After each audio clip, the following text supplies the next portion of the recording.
ମୁଁ ଆଜି ଏଠି ଆସିଛି ଭାଉଜଙ୍କ ଘଟି। ଚାଲନ୍ତୁ ଦେଖିବା ଭାଉଜ ଏଠି କ'ଣ କରୁଛି। ଭାଉଜଙ୍କ କତିରେ ପହଞ୍ଚି ଯାଇଛି।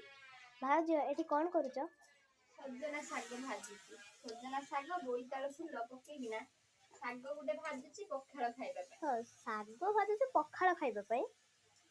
ଯେହେତୁ ଗେହ୍ଲି ନଣନ୍ଦ ମୋର ଏତେ ଦିନ ପରେ ଆସିଛନ୍ତି, ମୋ କୁନି ନଣନ୍ଦଟା, କେମିତି ତାଙ୍କୁ ସେମିତି ଛାଡ଼ିଦେମି ଯେ, ସେଥିପାଇଁ ପଖାଳ ବନଉଛି ଖାଇବା ଆଉ ବାଇଗଣ ଟମାଟୋ ଜହ୍ନି ବାଇଗଣ ଟମାଟୋ ଭେଣ୍ଡି ତାକୁ ପୋଡ଼ିକିନା ରଖିଦେଇଛି। ଦେଖ ଏଇ ଦେଖ, ଆଉ ଶାଗ ହେଇଗଲେ ପଖାଳ ଖାଇବା ଆଉ। ହଉ ଠିକ୍ ଅଛି। ଲାଇଟ୍ ଦେଇନି ଫୋନଟା, ଲାଇଟ୍ ଦେଇଥିଲି ଖାଇ କହୁଛି କେମିତି ହେଇଛି କହିବୁ ଏମିତି ସାମ୍ନାରେ। ଭାଉଜ କେମିତି ହେଇଛି ଖାଇ କୁହ? ତମେ ଖାଇକି ଆଗରେ କୁହ, ମୁଁ କରୁଛି ମୁଁ ଖାଇବି। ପାଗଟା ଦେଖ,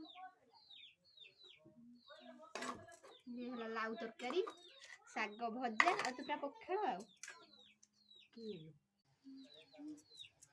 ମୁଁ ତ ଖାଇଦେଲି ନା ଆମର ଦଳାଟା ପୁରା ମସ୍ତ ହେଇଛି। ମୋ ଗେହ୍ଲି ନଣନ୍ଦ ଖାଇ ଲାଉ ତରକାରୀ। କ'ଣ ସେ ଖାଇ ଦେଇଛି, ଆତ୍ମା ପ୍ରାଣ ତୃପ୍ତି ହେଇଗଲା। ଏବେ ଭାଉଜ ଯିବେ ତାଙ୍କ କର୍ମ କାମ କରିବାକୁ, ମାନେ ବାସନ ଧୋଇବାକୁ। ମୁଁ ଯାଉଛି ମୋ ସାଙ୍ଗମାନଙ୍କ ସହିତ ଖେଳିବାକୁ, ସେଟା ବି ଗୋଟେ କର୍ମ।